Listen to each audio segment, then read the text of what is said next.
हरियाणा कौशल रोजगार निगम की शुरुआत की गई है।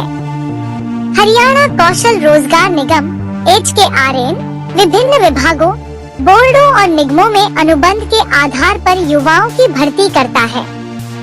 हरियाणा सरकार के विभागों, बोर्डों, निगमों और प्राधिकरणों में अस्थायी कर्मचारियों को आउटसोर्सिंग के तहत रखने के लिए हरियाणा कौशल रोजगार निगम का गठन किया गया है।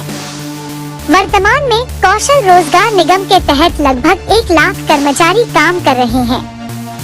चयन अब 80 अंकों के आधार पर होगा। हाल ही में हरियाणा कौशल रोजगार निगम के तहत 103 श्रेणियों में भर्ती की गई थी। इन पदों के लिए योग्य उम्मीदवारों से आवेदन आमंत्रित किए गए थे। उम्मीदवार अपनी योग्यता के अनुसार विभिन्न पदों के लिए आवेदन कर सकते हैं। अब अगर इन पदों के लिए चयन प्रक्रिया की बात करें तो उम्मीदवारों का चयन अब 80 अंकों के आधार पर होगा।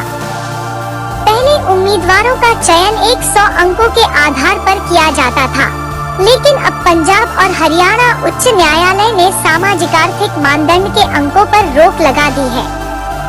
ऐसे में उम्मीदवारों का चयन हरियाणा कौशल रोजगार निगम में 80 अंकों के आधार पर किया जाएगा।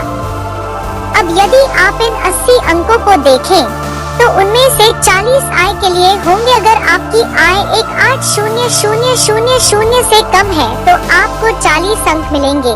अगर 1 लाख से 180000 के बीच है तो आपको 30 अंक मिलेंगे। अगर 180000 से 3 लाख के बीच है तो आपको 20 अंक मिलेंगे। और अगर 3 लाख से 6 लाख के बीच है तो आपको 10 अंक दिए जाएंगे। कौशल योग्यता के लिए 5 अंक होंगे। कौशल योग्यता के लिए 5 अंक होंगे, जिसके अनुसार SCVT, NCVT, NSQF, SVSU विश्वविद्यालय या किसी भी कौशल योग्यता डिग्री डिप्लोमा धारक उम्मीदवार को 5 अंक दिए जाएंगे। यदि आपके पास पद से अधिक शैक्षणिक योग्यता है तो आपको इसके लिए 5 अंक मिलेंगे।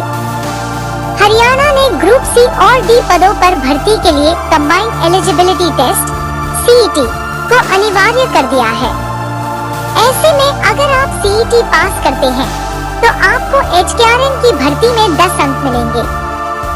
आयु के अनुसार गृह जिला नौकरी वरीयता या नौकरी के लिए 10 अंक दिए जाएंगे।